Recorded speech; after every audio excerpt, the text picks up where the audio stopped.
Yeah, cheers. So our next speaker is Adit. We went to Vect, and shortly afterwards, with a few mates, started a small business trying to get 30 years and above to get into the sort of industry and get a bit of work experience. Subsequently went to APSA, worked as data scientist, and sort of became the data science team lead before joining Cape AI as their data science lead. So now he currently works quite a bit, I think, in the NLP space, and he believes in sort of like a people and values-focused style of leadership. So he's going to talk us through knowledge graphs, which is an area that he's been getting into quite a bit recently, and I think it's going to be quite an exciting and interesting talk. Just as a side note, at ICLR 2020, knowledge graphs and graph neural nets were one of the sort of the biggest growing topics. So I think he's just managed to hit it right on trend. Adit, please take it away. Very keen for your talk. Sorry, just before I say that, the session is being recorded, and we'd also just like to thank Whereby for sort of creating the space for us to have this talk. Yeah, Adit, from there, please take it away. Cool. Thanks for the introduction, Tembani. Just going to share my screen quickly. Good evening, everyone. I'm grateful to be here, to be able to share some knowledge with you all. And thank you, Tembani, for having me and for the introduction. I won't add much onto myself apart from the fact that I'm currently the lead data scientist at Cape AI, and I work with like a fantastic group of people. And we're working on solving like a host of problems for different industries, also like cross domain. So problems in computer vision space, in the NLP space. And so today I'd like to talk to you guys, do like a little walkthrough of knowledge graphs, which as Tembani mentioned, is an area that's sort of been piquing our interest quite a bit recently. I think within the machine learning community globally as well, it's gaining a lot of research focus, and it's just like really fascinating to go through. So having said that, what I would like everyone to sort of walk away from the session with by the end of my talk is 5 different things. The first thing is that you get an understanding of what knowledge graphs are, such that you would be able to intuitively explain it to another person. All right. Now, emphasis there on intuitive. The second thing is for you to be able to identify where knowledge graphs are currently being used and gain an appreciation for their value. The third thing is for you to have an awareness of what the building blocks are used in actually creating knowledge graphs. And then more specific to this meetup is to be able to recognize where machine learning is actually applied to knowledge graphs. And then the last thing, which I really hope most of you would actually walk away with from the session, is me having piqued your curiosity to sort of explore what the art of the possible is with knowledge graphs. Because as we move through this, we'll realize that this field is incredibly broad, and there's so much room for innovation, and yeah, it's really exciting. So the art of the possible is really whatever your creativity limits you to. So with these 5 things in mind, let's jump straight into it. So a knowledge graph, put it simply, is an organized representation of the interrelationship between entities, semantic types, and properties which combine the characteristics of databases, graphs, and knowledge bases, and are formally defined by ontologies. So after giving you all an incredibly intuitive definition, I can't see the chat window right now, but is there anyone who knows what a knowledge graph is now based on this definition?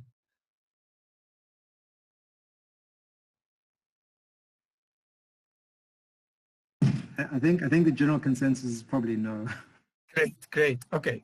So, and I was quite deliberate in doing that because I think like once you start your search in this area, in this field, you will find it very difficult to sort of like come to a concrete definition of what a knowledge graph is. And you have many different ways of explaining it. But in this really convoluted statement that I put you on the slides, you will see a lot of these keywords actually stick out. So what I'm going to actually do to help you to be able to have an intuitive understanding of what a knowledge graph is I'm going to break it up for you a bit.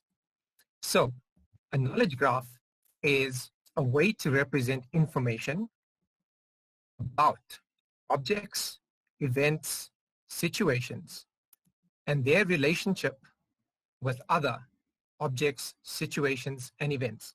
So it's quite important that I just go over this once more. So a knowledge graph is a way to represent information, call it about things, to other things. That is honestly the simplest way that you could explain a knowledge graph and also make sense of what a knowledge graph is. All right. And having said that, going forward, what I'd like to do is I'd like to just unpack some of these keywords that you'll typically find occurring in a lot of literature and anywhere that you look related to knowledge graphs. So the first thing is the concept of entities. Now, entities are nodes in the graph. These are things. Typically, you would find these things to be nouns. So as I showed in the previous slide, objects, situations, people, things. That's what entities are. And these would be represented as nodes in your graph. The second thing is the concept of relations or relationships. And relationships are the connections between entities. And these are usually verbs. Now, relationships, like we said, are connections between entities. In other words, if we have two nodes, the relationship is what's going to establish some sort of meaning between those two nodes. The third definition that's quite important to understand, and this one is arguably the most complicated to understand, is the concept of an ontology. Now, the best way I could explain an ontology is that it's a way to define the entities, relationships, and properties within the knowledge graph. I'll get to what a property is in a second, but essentially think of an ontology as a definition. So if you've got a way that you're representing your information in a knowledge graph, and you wanted to give someone sort of a blueprint of what this graph would tell you when you look at it, the ontology is that blueprint that defines what is contained within this graph. And as we move through an example, this point will be driven home. And then the last concept that's important for us to make sense of is the concept of properties. Now, properties are what we call attributes or characteristics that stitch themselves onto entities. So if you've got a node which represents a person, that person would have properties related to him or her. And that would be things like maybe your age, maybe your height, maybe your weight. So properties essentially are attributes or characteristics that are related to entities. So these are four important concepts for us to just like really get comfortable with before we proceed. And just as an FYI, I would like to just make it clear what is the difference between a knowledge graph and a graph database, because sometimes you hear the two being used interchangeably, but context is really important, right? So a knowledge graph, as I've mentioned, is just a way to represent data. A knowledge graph is a data model. A graph database, however, is a lot more specific. A graph database is a technology that is actually able to store and represent knowledge graphs. It's able to represent and store graph data. So in other words, a knowledge graph would be shown using a graph database. All right. So now at this point, hopefully most of you are getting comfortable with what these different terms mean. And I think like it's very important for us to understand at this point sort of, well, why do we even care about them? Why do we care about knowledge graphs? Why do we care about representing data as graphs, right? The first thing is that it becomes really easy and useful for us to leverage graph theory mathematical properties, right? And so, for example, algorithms like maybe PageRank or shortest path can easily be applied when you've got your data represented in a graph structure, all right? If you have your data not represented in a graph structure, those algorithms, which may be quite useful for you to use, become quite challenging or can be a bit difficult to apply.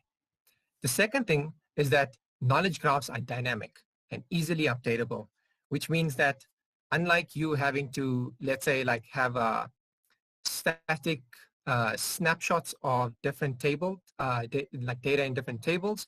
What you have is you have this continuously updating information source. The third reason why knowledge graphs are really useful is because, as the definition suggests, it stores both facts and relationships between those facts. In other words, it's the relationships that link nodes that gives us meaning. Now, meaning may not be spotted easily if we don't have an intuitive representation, which is what graphs basically offer us, right? And then the fourth reason is that knowledge graphs help us to identify complex relationships between unrelated sets of data, and they do this visually. So, for example, perhaps a lot of you may have experience with working with relational databases, and here what you've got is you've got a series of different tables which each contain specific pieces of information, but often we need to relate those pieces of information together. And that's where you'd go through the effort of doing joins, and you'd be finding keys to match them on in order for you to make some sort of like get more meaning and value out of that data. Now, in a graph database, in a knowledge graph, what you're actually able to do is you're able to have multiple pieces of information that may not be related stitched together so that you already have some sort of intuitive understanding and meaning of what this data is telling you. Right. So we've now covered what the knowledge graph is at a high level. We have hopefully gotten comfortable with definitions that are, important for us to start to use these things. And we're now hopefully starting to buy behind the idea of, okay, I think I understand the value of why I would use a knowledge graph. So at this point, what I'd like to do is I'd like us to jump into a little exercise of actually building a knowledge graph. And we're going to need 3 ingredients to do this. The first thing is we're going to need some data. Now, this data, as I'll take you through, we're going to be creating ourselves. The second thing is for us to understand the concept, or rather the object of triples, right? And I'll go into a bit of detail about that. And then the last thing, to put it all together and to bring it to life, we're going to need some tools. Now, for the purpose of this demonstration, I'm going to make use of a tool called Neo4j. Neo4j is a graph database tool. It's really effective, and if I'm not mistaken, it's one of the most popular graph databases out there. So, having said that, let us just unpack the idea of triples in a bit more detail before we get into the demonstration. Let's consider this knowledge graph here. We've got a node, which is a person, and we've got another node to the left of that, which is a city. Linking these two nodes, which are entities, is a relationship that says lives in. And that reads out quite logically as a sentence, right? Person lives in city. So attach some actual data to that. You could say Adit lives in Johannesburg. Adit works at Cape AI. Cape AI specializes in artificial intelligence. And that's really what triples are. Triples are basically a tuple with 3 entries that contain an entity, a relationship, followed by another entity. Now, if you're able to take any sort of data and you're able to manipulate it into this triple structure, you would be able to construct a graph database. And you'd be able to, you'd be able to use a graph database to construct a knowledge graph. So triples, just to reiterate, it's an object that stores an entity, a relationship, and an entity. And as a whole, it represents some meaning between 2 different entities. Cool. So having expanded on that, what I'd like to do is I'd like to actually get into the demonstration. Now, I'm going to need to share another tab. My screen's still sharing. No. Okay, cool. Not anymore. Great.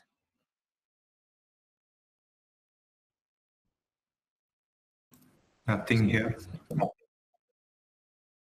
It's coming up in a bit.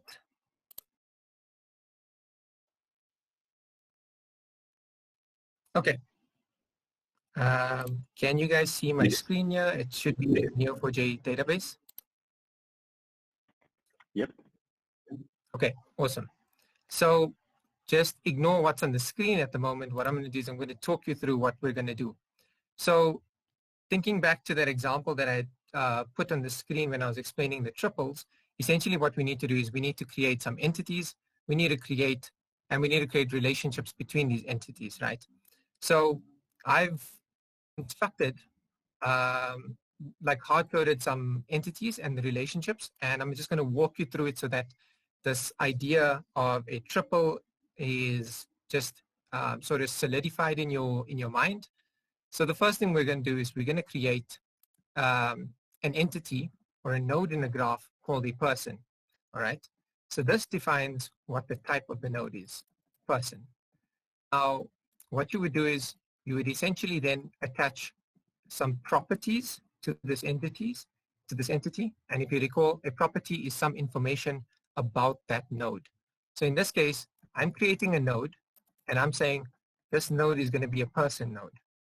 And with this information, anyone who looks at this node will now know that this person is known as person A. So the same pattern is sort of going to hold, and I'm going to create 5 different nodes in the graph to represent 5 different people.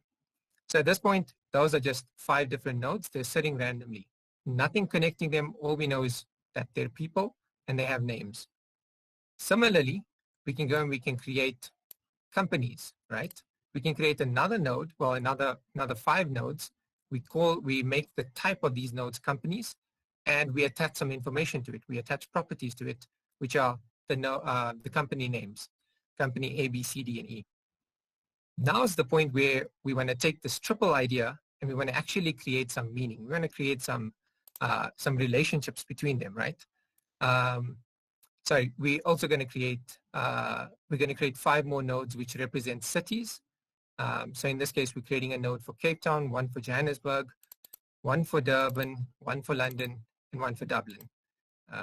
And here you see that we could actually attach multiple properties to a particular node. So for the city node, I was able to attach 2 different properties. The first is the city name, and the second is what country is the city in.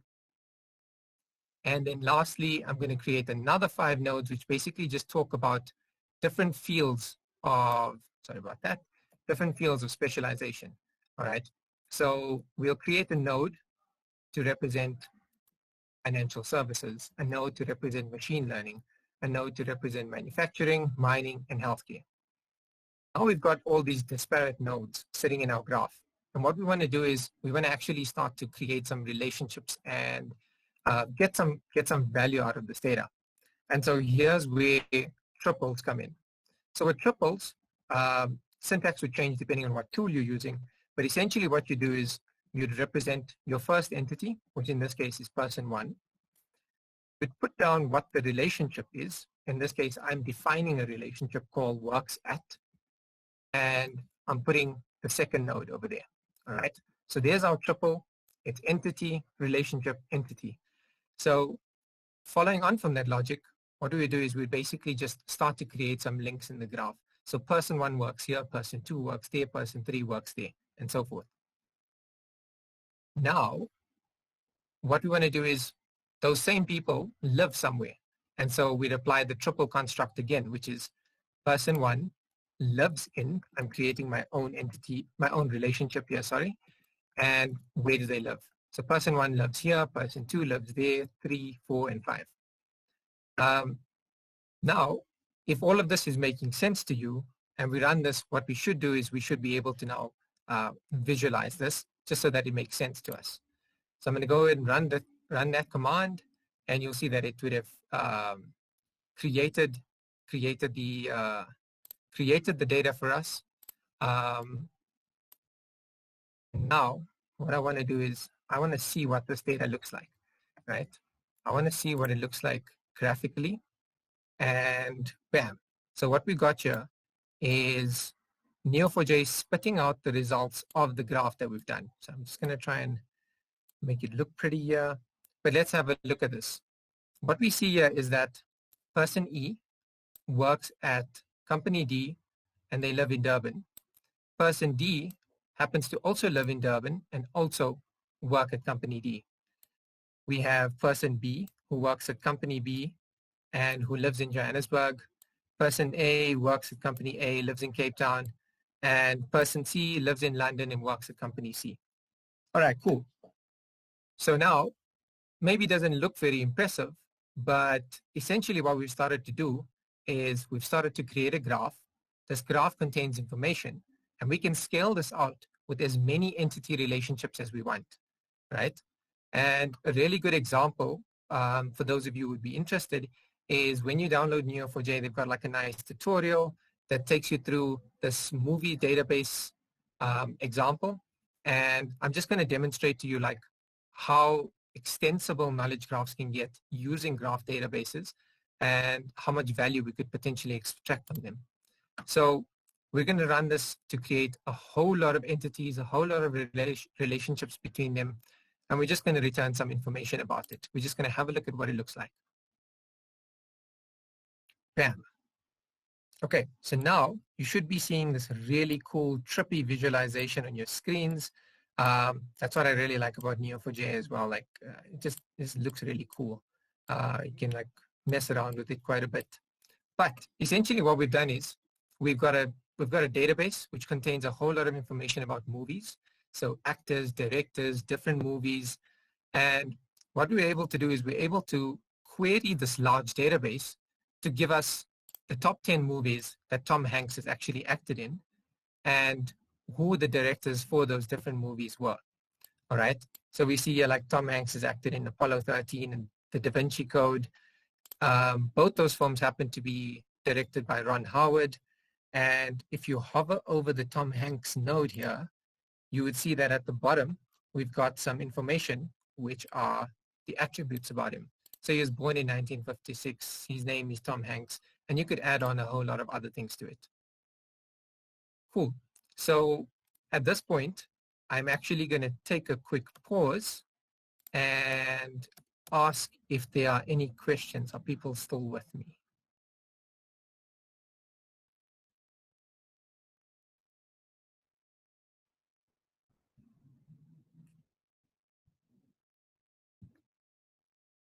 Okay, awesome. Great stuff. Now,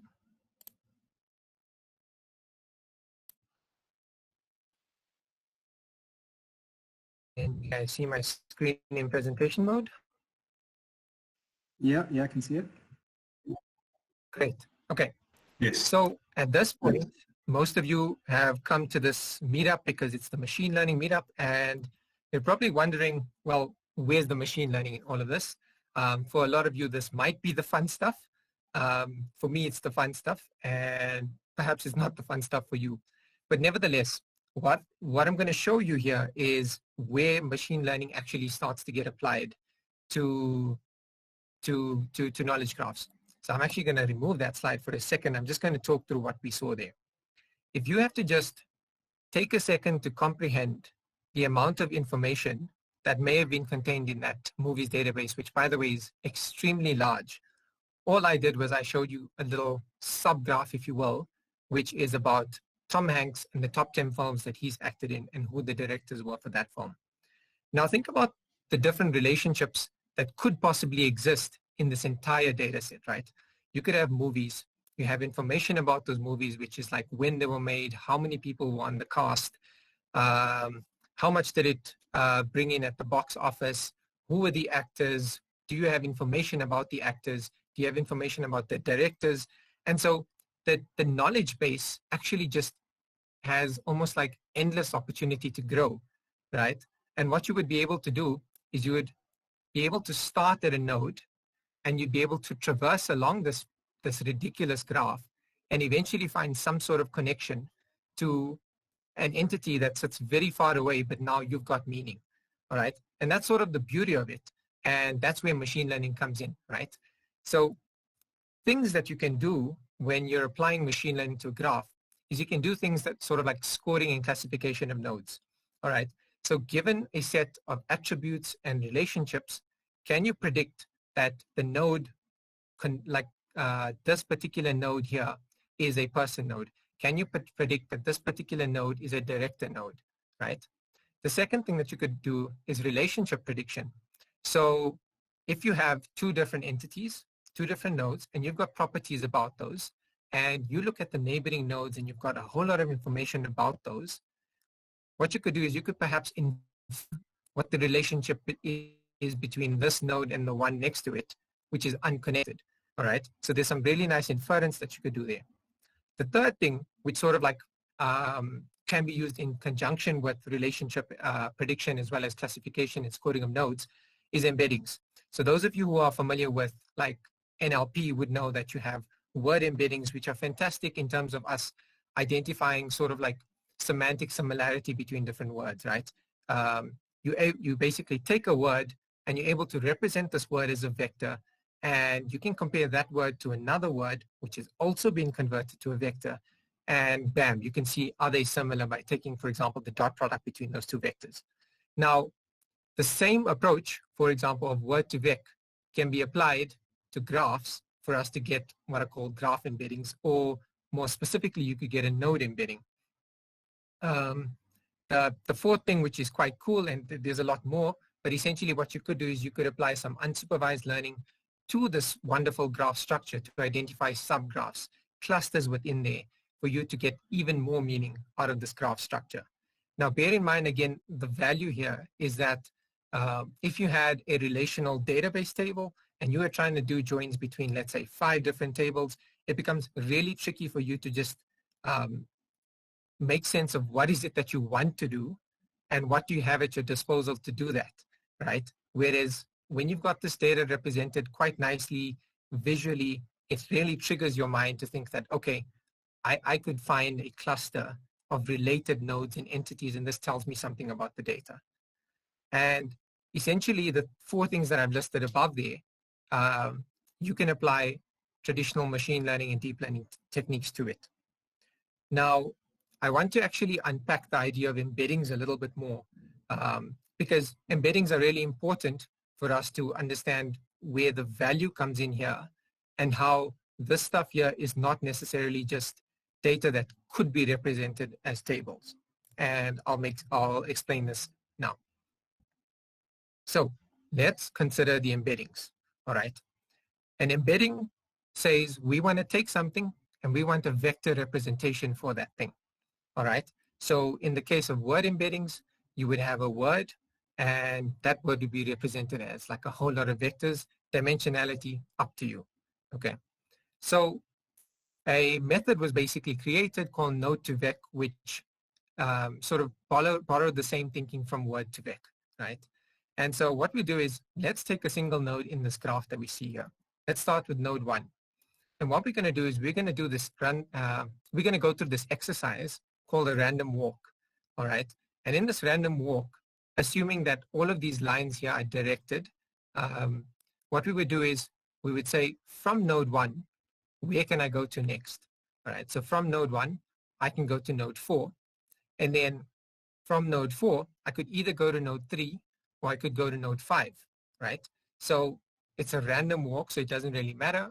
We're going to go to node 3, and then we're going to go to node 10, although we could have gone to node 2. So with a random walk, essentially what we're doing is we're choosing a starting point, and we're going to traverse the graph, all right? We're going to set a parameter to say how far we're going to walk. In this case, we're going to walk 3 steps. And what I'm going to do is that is essentially going to help me to create this vector representation that I was talking about, right? Similarly, if we take node 2, from node 2, I would go to node 3, then to node 10, node 8, and 9. I just realized now that there's a bit of a typo in node 1. Shouldn't have actually had 1 in that vector there. You could just ignore that.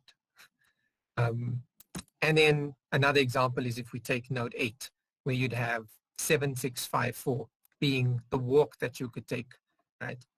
Now, what happens is at this point is we want to stack these vectors up together, right? We're going to stack them together. And in the same way that you would go about training a word embedding, you would train this node embedding. And that's, for example, using the skipgram model. And so you would take this, you would apply the skipgram model to it, and you would pass this through like a deep learning, a deep neural network. And at the end of it, you'd be able to come up with your node embedding. Now, I'm a big fan of always trying to make sense of things intuitively. So what I'm going to do is I'm going to have a shot at that, right? With exactly what the node embedding means in this case. If you have a look at this graph, we've got nodes 1 and 2 that seem to be quite close together, right? So surely there's some relationship, surely there's some meaning between them. And then you've got node 8, which sort of sits a little further away. And if you have to compare the vectors for node 1 and the vectors for node 2, you'd see that we've got 3 and 10 in this random walk being similar. All right. So already what we're doing is we're starting to encode some meaning within this graph structure about these nodes. All right. And if you look at the vector representation for node 8, at this point you see that it is quite dissimilar from node 1 and 2. All right. So that was like a very naive way, but hopefully this is driving the idea of embeddings. Take objects, we're creating vectors for them, and we're trying to see like what is similar in this n-dimensional space, what could be similar. And to sort of hone in on the intuition, what you would do is once you've got your final embedding that's been trained, you could take the dot product of any two nodes and you'd be able to, for example, identify are they from the same community. And so that's where I was heading with this, right? So nodes 1 and 2, after training this embedding, we'd be able to see that they're quite useful. Okay, so we've got an embedding. An embedding is telling us, okay, I've got a whole lot of nodes. I've got relationships between those nodes.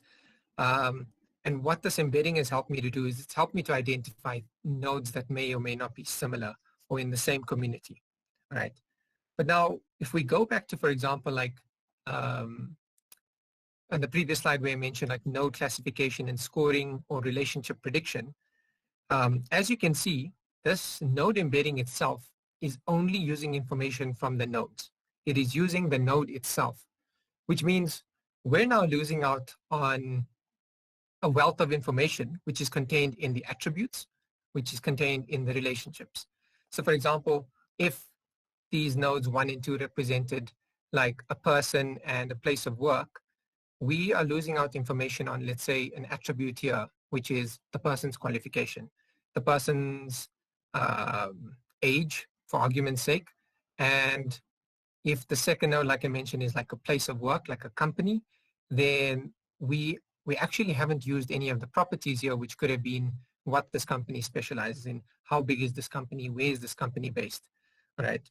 So this is where knowledge graphs and using machine learning with knowledge graphs becomes quite tricky, and it really requires you to stretch your own creativity, right? You're limited by what you can do in this case. So one thing that you could possibly do is you could take this embedding and you could use this embedding as a feature into another model.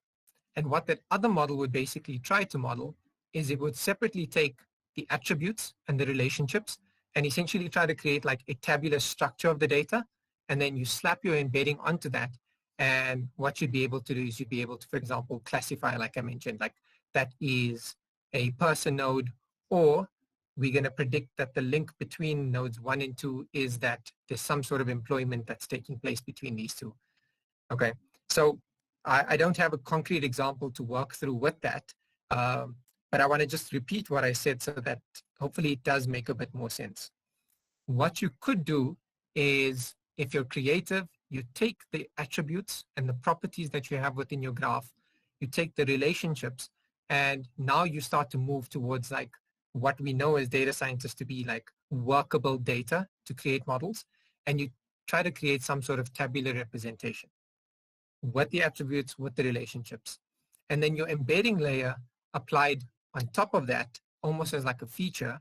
And what you could do is you could start to get to normal classification or regression tasks. And the model architecture that you apply at that point is actually insignificant, right? Like you could apply a random forest, or you could apply a neural net or a CNN. It depends on the type of data and it depends on what sort of performance you're looking for. But But this is where the lines start to become so blurry, and I think the research is exploding with different things. And then one honorable mention at this point, which some of you may have come across, is this idea of like graph convolutional neural networks. Full disclosure, I haven't worked with a graph convolutional neural network before, so I'm not entirely sure about like the mechanics of it. But at a high level, essentially what you're doing is you're trying to create windows which you would basically convolute as you similar to how you would take a matrix, grab your window, and then start to slide that through a CNN.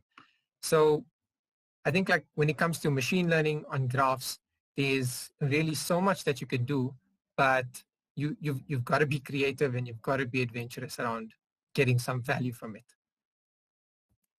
Now, just related to that, what I do want to touch on are some challenges, and I think I've already started touching on them.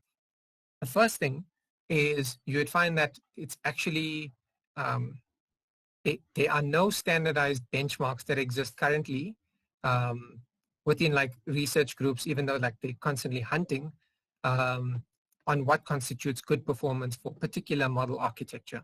So if we take, for example, ImageNet, we know what the benchmark is there. We know what the state of the art is there, right? And so people are going to constantly be challenging that, and they're going to be finding new ways to innovate to actually break those benchmarks. Unfortunately, with knowledge graphs and machine learning and deep learning on graphs, we don't have any benchmarks for standardized data sets. The second thing is we've all become extremely fond of using Keras as a beautiful wrapper over, for example, TensorFlow that helps us to work with matrices a lot better. That helps us to create models and train deep learning, deep neural nets, right? In the field of graph machine learning at the moment, unfortunately, there isn't a TensorFlow equivalent, at least not yet. And I think a lot of development is happening at the moment, but there just isn't anything at the moment. The third thing is scalability. Now, a lot of people have this idea that, graphs are extremely easy and quick to query. And I think to a large extent, that's fine. But as I mentioned in, for example, that movie idea, right? You have a knowledge base that could almost endlessly expand, right? And so scaling these things and then using them for production becomes extremely challenging. And I think you've got almost like a high performance computing challenge ahead of you to get that right. So scalability is a big problem when it comes to using machine learning on graphs. And then the fourth thing which just hit me earlier today was like temporal data, right? How do you actually, and maybe someone on the call here has some ideas here and I'd love to hear it, but like how would you actually utilize the graph structure to represent temporal data? And then how does the meaning of a node and a node in a relationship change? So I think there's a lot of like cool stuff that could be discovered here, but unfortunately these are not solved problems. All right. And beg your pardon, is there a question? Okay. The last thing is, and I've also like been stressing this throughout the presentation, is like your creativity sort of like limits you and you really need to know what you're doing. Okay, because now you have a ton of nodes and relationships between them and you get really excited and you're like, cool, I think I want to apply a model that's going to be able to predict this and predict that and predict this. You are really going to run into a difficult time if you don't know what you want to do, if you don't know what you want to get out of the data, which is why intuition is also really important, right? If you look at a graph and you can logically say to yourself, you know what, there's a bit of a gap here, or if I explore something here that doesn't already exist, I could get a lot of meaning. Like if you don't have that lens on, you will struggle to actually get value from working with, from performing machine learning on graphs. So with that, what I want to do is just, as I get close to closing off, I just want to touch on two use cases very quickly. The first, which you may or may not be aware of, is the Google Knowledge Graph. So in 2012, Google actually were the ones who created and sort of like coined, if I may, the term knowledge graph. And what you're looking at whenever you search something on Google is the outputs of a knowledge graph. So if you have to search TensorFlow on Google, the information that comes up there are literally just nodes being connected and the relationships between them, right? So you have TensorFlow as a node. You have some information about it, like its attributes, so the license, stable release, initial release date, developers. Those would be like attributes of the knowledge graph. And then you could have a relationship to another node, which is Keras. And then the relationship there would be, is similar to, or like they're saying, yeah, people also search for. So Google basically apparently like running completely on knowledge graphs. I think it's pretty amazing, and it's very difficult to find out exactly how they're doing all of this. But that's the first use case, which is staring us in our eyes every day that we may not be aware of.